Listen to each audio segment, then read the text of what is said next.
नमस्कार दोस्तों, मैं अशोक सर एसीसी फुल प्रयास में आपका स्वागत करता हूं। फ्रेंड्स, आज की क्लास में हम लोग 10th क्लास के केमिस्ट्री का दूसरा चैप्टर अम्ल, क्षारक और लवण पढ़ने जा रहे हैं। फ्रेंड्स, क्लास शुरू करने से पहले आपसे एक छोटी सी रिक्वेस्ट है कि यदि आपने चैनल को अभी तक सब्सक्राइब नहीं किया है तो चैनल को सब्सक्राइब कर बेल आइकन को दबा ले ताकि आगे आने वाले वीडियो का नोटिफिकेशन आपको मिल सके। तो फ्रेंड्स, चलिए शुरू करते हैं आज का क्लास। फ्रेंड्स, यहाँ है अम्ल, जिसे हम लोग इंग्लिश में एसिड कहते हैं। अम्ल वह पदार्थ है जिसका जलीय विलयन स्वाद में खट्टा होता है। अम्ल वह पदार्थ है जिसका जलीय विलयन स्वाद में खट्टा होता है तथा धातु से अभिक्रिया कर हाइड्रोजन गैस मुक्त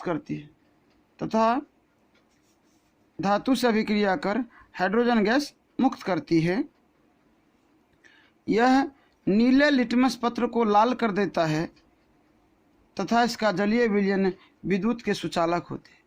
फ्रेंड्स, अम्ल क्या होता है? अम्ल वह होता है जो स्वाद में खट्टा हो, जो धातु से अभिक्रिया कर हाइड्रोजन गैस मुक्त करे और नीले लिटमस पत्र को लाल कर दे, साथ ही इसका जलीय विलयन विद्युत का सुचालक हो, उसे हम लोग अम्ल कहते हैं। फ्रेंड्स, अम्ल का मतलब ही होता है खट्टापन।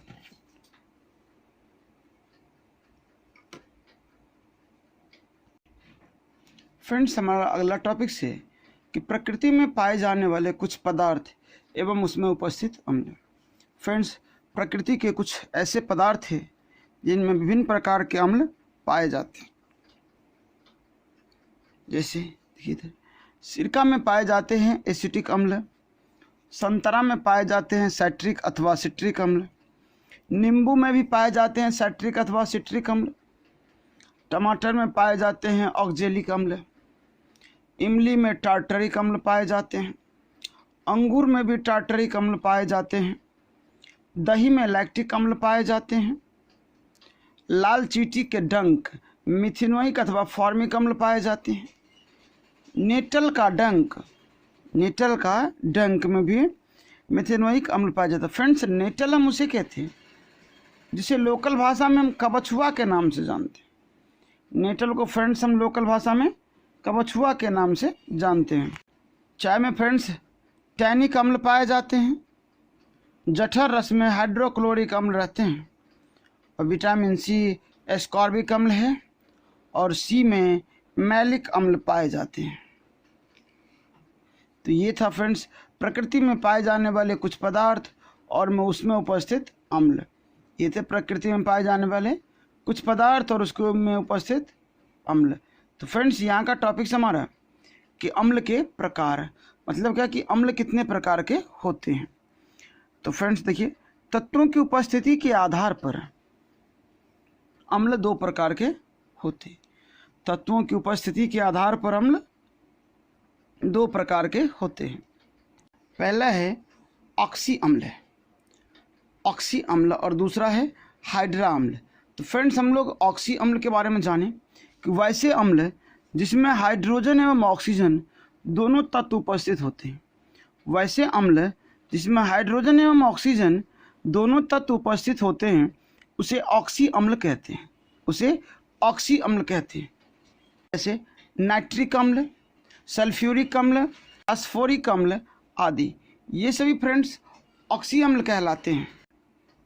दूसरा है हमारा फ्रेंड्स हाइड्रा अम्ल। वैसे अम्ल जिसमें हाइड्रोजन एवं ऑक्सीजन की जगह अन्य धात्विक तत्व उपस्थित होते हैं। वैसे अम्ल जिसमें हाइड्रोजन एवं ऑक्सीजन की जगह अन्य धातु तत्व उपस्थित होते हैं उसे हाइड्रा अम्ल कहते हैं। जैसे हाइड्रोक्लोरिक अम्ल, हाइड्रोसाइनिक अम्ल आदि, ये सभी हाइड्रा अम्ल होते हैं। अगला फ्रेंड्स कि अम्ल के अन्य प्रकार। देखिए फ्रेंड्स, कुछ अन्य प्रकार के अम्ल भी होते हैं।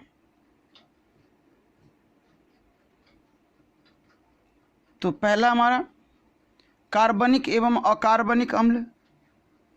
कार्बनिक एवं अकार्बनिक अम्ल सभी खट्टे पदार्थ जिसे हम मुख्यतः खाद्य पदार्थों के रूप में उपयोग करते हैं। इन सभी में कार्बनिक अम्ल उपस्थित होते हैं। सभी खट्टे पदार्थ जिसे हम मुख्यतः खाने में प्रयोग करते हैं, उस खाने में प्रयोग करते हैं, इस सभी में कार्बनिक अम्ल उपस्थित होते हैं, जैसे फॉर्मिक अम्ल, एसिटिक अम्ल, कार्बोनिक अम्ल आदि। ये तो हो गया फ्रेंड्स कार्बनिक अम्ल।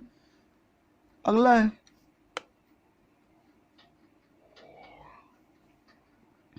जिस अम्ल का उपयोग मुख्यतः प्रयोगशालाओं में की जाती है, जिस अम्ल का प्रयोग मुख्यतः प्रयोगशालाओं में की जाती है उसे अकार्बनिक अम्ल कहते हैं, जैसे हाइड्रोक्लोरिक अम्ल, सल्फ्यूरिक अम्ल, नाइट्रिक अम्ल आदि। ये सभी अकार्बनिक अम्ल है।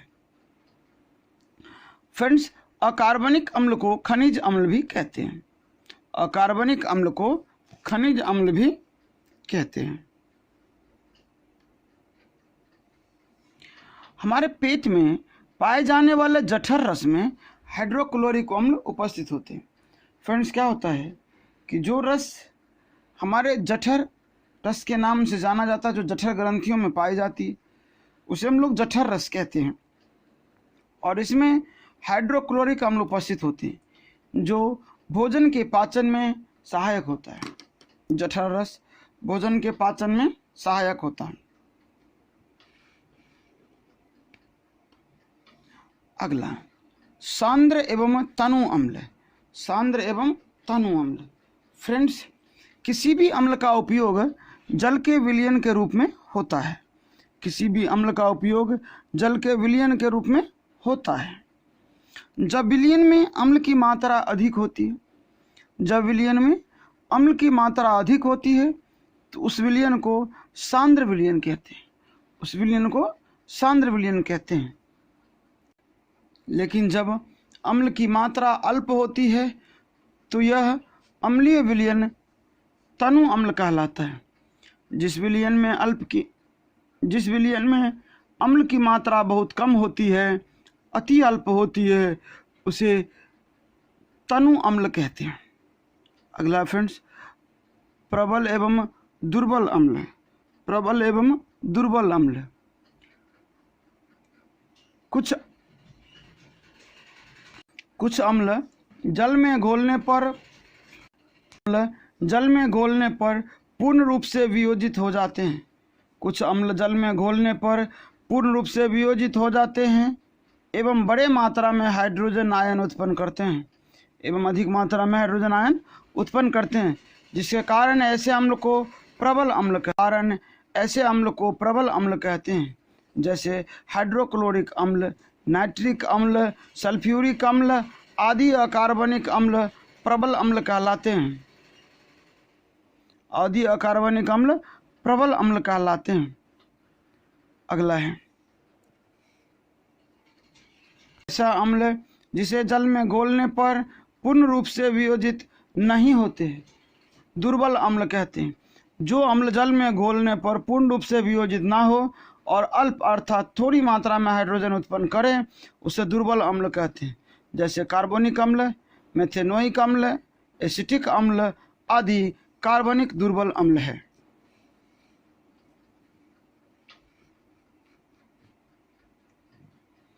अगला टॉपिक हमारा अम्ल की क्षारीयता, भस्मीयता जिसे कहते हैं।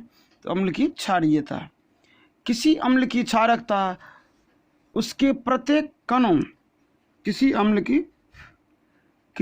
की क्षारकता उसके प्रत्येक अणु में उपस्थित, किसी अम्ल की क्षारकता उसके प्रत्येक अणु में उपस्थित विस्थापित होने योग्य हाइड्रोजन परमाणुओं की वह संख्या होती है जिसके विस्थापित होने से लवण का निर्माण होता है। यदि किसी अम्ल के अणु में एक विस्थापित होने योग्य हाइड्रोजन परमाणु हो तो इसे क्षारकीय अम्ल कहते हैं, एवं इस अम्ल के प्रत्येक अणु की क्षारकता अथवा भस्मीयता एक होती है। इसी प्रकार यदि किसी अम्ल के अणु में 2 अथवा 3 विस्थापित होने योग्य हाइड्रोजन परमाणु होते हैं तो इसे द्विक्षारकीय अथवा त्रिक्षारकीय अम्ल कहते हैं। तो क्या होता है फ्रेंड्स, किसी अम्ल की क्षारकता जो होती है वह प्रत्येक अणु में उपस्थित विस्थापित अर्थात स्थान चेंज करने वाले हाइड्रोजन की वह संख्या है जिसके विस्थापित होने से लवण का निर्माण होता है। लवण का निर्माण होता है। अम्लों के बनाने की विधि। अम्ल बनाते कैसे हैं, उसकी क्या विधियां हैं? अम्लों के बनाने की कई विधियां हैं, जिसमें कुछ प्रमुख विधि निम्नलिखित है। अम्लों के बनाने की कई विधियां हैं, जिसमें से कुछ प्रमुख विधि निम्नलिखित है। पहला है कृत्रिम विधि। पहला है कृत्रिम विधि। चलिए देखिए फ्रेंड्स, इसमें क्या होती है। इस विधि के द्वारा अम्लों का निर्माण विभिन्न तत्वों के सीधे रासायनिक संयोग के द्वारा होता है। इस विधि के द्वारा अम्लों का निर्माण विभिन्न तत्वों के सीधे रासायनिक संयोग के द्वारा होता है। हाइड्रोजन एवं क्लोरीन तत्व को जब किसी वैद्युत चिनगारी के प्रभाव में रासायनिक संयोग कराया जाता है, हाइड्रोजन एवं क्लोरीन को जब किसी वैद्युत चिनगारी के प्रभाव में रासायनिक संयोग कराया जाता है तो यह हाइड्रोजन क्लोराइड गैस उत्पन्न करता है। तो यह हाइड्रोजन क्लोराइड गैस उत्पन्न करता है, जिसे जल में अवशोषित कर हाइड्रोक्लोरिक अम्ल बनाया जाता है। हाइड्रोक्लोरिक अम्ल बनाया जाता है। देखिए फ्रेंड्स, H2 और Cl2 को जब वैद्युत चिनगारी में अभिक्रिया कराया गया तो ये बन गया HCl, जिसे कहते हैं हाइड्रोक्लोरिक अम्ल। ठीक इसी प्रकार सल्फ्यूरिक अम्ल को इसके विभिन्न तत्वों के आपसी संयोग से बनाए जाते हैं। सल्फ्यूरिक अम्ल भी विभिन्न तत्वों के आपसी संयोग से बनते हैं। जैसे सल्फर और ऑक्सीजन मिलकर सल्फर डाइऑक्साइड बनाते हैं। पुनः सल्फर डाइऑक्साइड और ऑक्सीजन मिलते हैं तो सल्फर ट्राइऑक्साइड का निर्माण होता है। सल्फर ट्राइऑक्साइड को जब जल के साथ अभिक्रिया कराते हैं तो सल्फ्यूरिक अम्ल बनते हैं। तो ये सभी प्रक्रियाएं हैं फ्रेंड्स क्या बनाने की, कृत्रिम विधि द्वारा अम्ल बनाने की। अगला है अम्लीय ऑक्साइड को जल में घोलने पर। अम्लीय ऑक्साइड को जल में घोलने पर तत्वों के कुछ ऑक्साइड को जल में घोलने पर अम्ल प्राप्त होता है। तत्वों के कुछ ऑक्साइड को जल में घोलने पर अम्ल प्राप्त होता है। ये ऑक्साइड अम्लीय ऑक्साइड कहलाते हैं। तत्वों के ऑक्साइड, किसी भी ऑक्साइड को जब जल में घोलेंगे तो उनसे जो प्राप्त होती अम्ल, तो ऐसा ऑक्साइड कहलाता अम्लीय ऑक्साइड।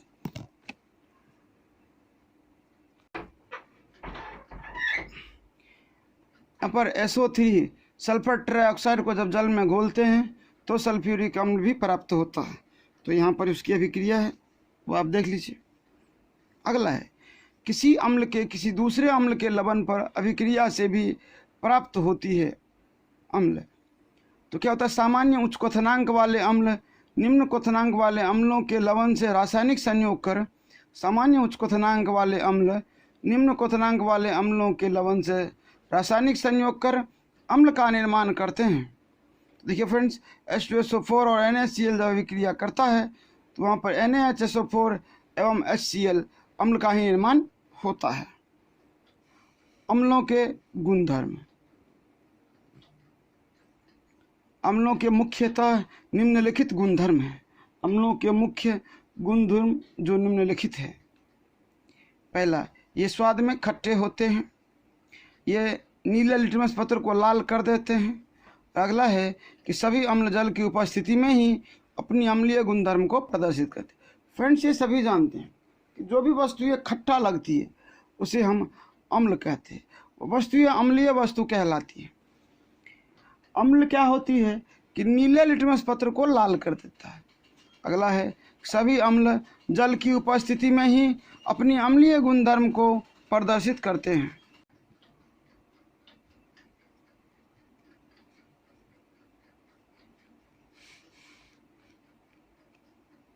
फ्रेंड्स, हमारा अगला टॉपिक है क्षारक, जिसे हम लोग भस्म कहते हैं। वे पदार्थ जो छूने में साबुन जैसा एवं स्वाद में कड़वा हो। वह पदार्थ जो छूने में साबुन जैसा और स्वाद में कड़वा हो उसे क्षारक या भस्म कहते हैं। उसे क्षारक या भस्म कहते हैं। ये पदार्थ धातु के ऑक्साइड एवं हाइड्रोक्साइड है। ये प्रायः धातु के ऑक्साइड एवं हाइड्रोक्साइड जो अम्ल के साथ अभिक्रिया कर लवण और जल बनाते हैं। जैसे क्या होती है फ्रेंड्स कि ये जो भस्म है ये क्या करता है कि रासायनिक अभिक्रिया करता है हाइड्रोक्साइड अम्ल के साथ और जल और लवण बनाते हैं। तो ये सभी है नाम उसका, आप देख सकते हैं कोई। तो फ्रेंड्स आज की क्लास को इतने पर समाप्त करते हैं और मिलते हैं अगले क्लास में इसका अगला पार्ट वीडियो लेकर। फ्रेंड्स इस चैप्टर का ये पहला वीडियो था और हम लोग अब मिलते हैं अगले क्लास में इस चैप्टर का दूसरा वीडियो लेकर के। तब तक के लिए जय हिंद, थैंक्स फॉर वॉचिंग।